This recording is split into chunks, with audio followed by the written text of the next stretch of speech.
क्यों गाय पूजनीय होने के बाद भी कूड़ा खाती है, घरों की जूठन खाती है? क्यों कौवा अधिकतर अकाल मृत्यु अकस्मात मृत्यु मरता है? क्यों फागुन नदी हमेशा सूखी रहती है? और क्यों पंडित के घर से दरिद्रता नहीं जाती?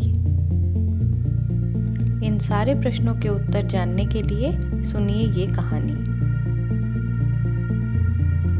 दोस्तों, आज इस कहानी के माध्यम से आपको इन सभी प्रश्नों के उत्तर दूंगी। मैं बताऊंगी कि ऐसा क्यों होता है। बने रहिए अंत तक मेरे चैनल में और सुनिए इस कहानी को।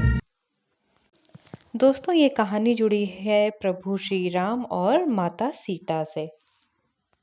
जब कैकेयी जी के कहने पर राजा दशरथ अपने पुत्र को वनवास दे देते हैं और भगवान राम, माता सीता और लक्ष्मण के साथ वनवास को चले जाते हैं, तो पुत्र का ये जो विछोह था, ये दशरथ जी से ये बर्दाश्त नहीं होता है और अयोध्या वासियों के साथ साथ दशरथ जी भी बहुत दुखी हो जाते हैं।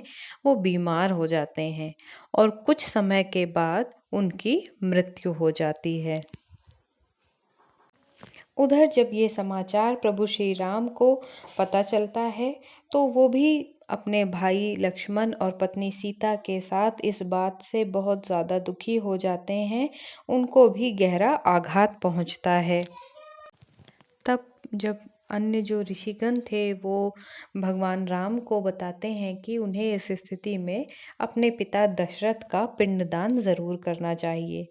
तो पिता के पिंडदान का मन में वचन लेकर प्रभु श्री राम अपने भाई लक्ष्मण और पत्नी सीता के साथ गया नदी के तट पर उनका पिंडदान करने के लिए जाते हैं। गया नदी के किनारे जब प्रभु श्री राम पहुंचते हैं, तो वहां पर माता सीता को बैठाकर दोनों भाई पिंडदान के लिए जो भी आवश्यक सामग्री होती है उसे एकत्रित करने के उद्देश्य से निकल जाते हैं।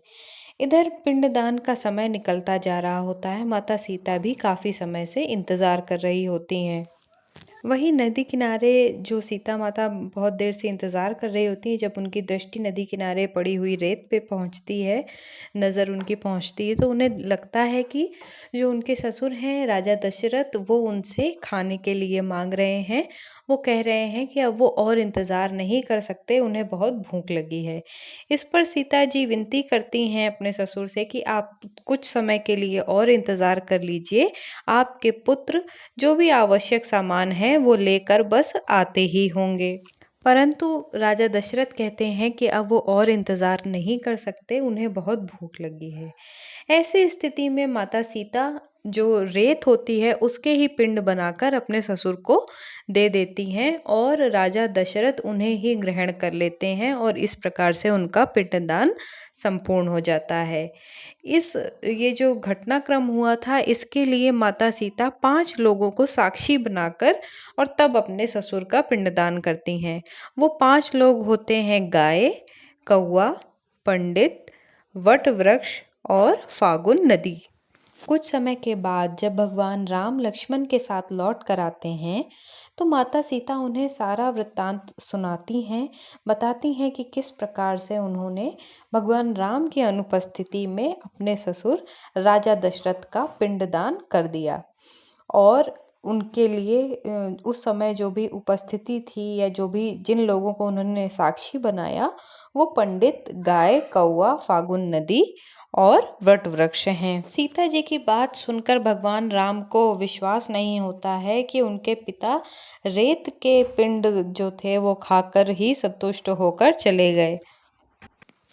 तब भगवान श्री राम इन बातों की पुष्टि करने के लिए पूछते हैं, तो वट वृक्ष के अलावा बाकी चारों जो थे वो झूठ बोल देते हैं कि नहीं, ऐसा यहाँ पर कुछ भी नहीं हुआ, क्योंकि उन्हें ये भी डर लग रहा था कि भगवान राम कहीं गुस्सा होकर उन्हें कोई श्राप ना दे दें। तो इसलिए सारा वृत्तांत जानते हुए, सारा सच जानते हुए भी कौवा, गाय, पंडित और फागुन नदी झूठ बोल देते हैं। सिर्फ वट वृक्ष ही माता सीता की बात की पुष्टि करता। तब जब सीता माता भगवान राम के आगे झूठी साबित हो जाती हैं तो उन्हें बहुत गुस्सा आता है और फिर वो इन चारों को आजीवन शापित कर देती हैं। बोलती हैं कि जो भी पंडित हैं जो ये काम करते हैं श्राद्ध कराने का, वो चाहे कितने भी संपन्न हो परंतु उनके घर से दरिद्रता कभी नहीं जाएगी। कौवे को वो कहती हैं कि अकेले खाने से कभी पेट नहीं भरेगा और आकस्मिक मौत मरेगा। वहीं गाय को उन्होंने श्राप दिया कि हर घर में पूजा होने के बाद भी तुम हमेशा लोगों की जूठन खाओगी। और रामायण में भी इस बात का जिक्र किया गया है और अगर आप देखें तो आज भी ये आपको सच ही लगेगा कि कितना भी हो पर गाय जूठन ही खाती है। वही फाल्गुन नदी को श्राप दिया कि कितना भी पानी गिरे लेकिन तुम हमेशा ऊपर से सूखी की सूखी ही रहोगी, तुम्हारे ऊपर कभी भी पानी का बहाव नहीं होगा। वहीं माता सीता ने वट वृक्ष को सच बोलने के लिए आशीर्वाद भी दिया था और कहा था कि जो भी सुहागिन स्त्री आपकी पूजा करेगी उसके पति की आयु लंबी होगी, आपका नाम अक्षय वृक्ष के रूप से नाम से भी जाना जाएगा और आप सदियों तक इस पृथ्वी पर इसी प्रकार से फलते फूलते रहेंगे और बढ़ते रहेंगे।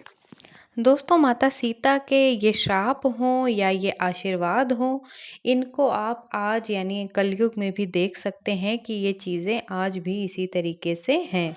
इसके साथ ही साथ ये कहानी कहीं न कहीं ये भी दर्शाती है कि पुत्र की अनुपस्थिति में बहू को भी अपने सास ससुर का पिंडदान करने का पूरा हक है। तो दोस्तों, ये थी कहानी श्राद्ध पक्ष से जुड़ी हुई थी इसलिए मैंने इस समय सुनाई और यहीं पर मैं ये वीडियो समाप्त करती हूँ। यदि आपको मेरी कहानी अच्छी लगी हो तो वीडियो को लाइक, शेयर और सब्सक्राइब ज़रूर करें।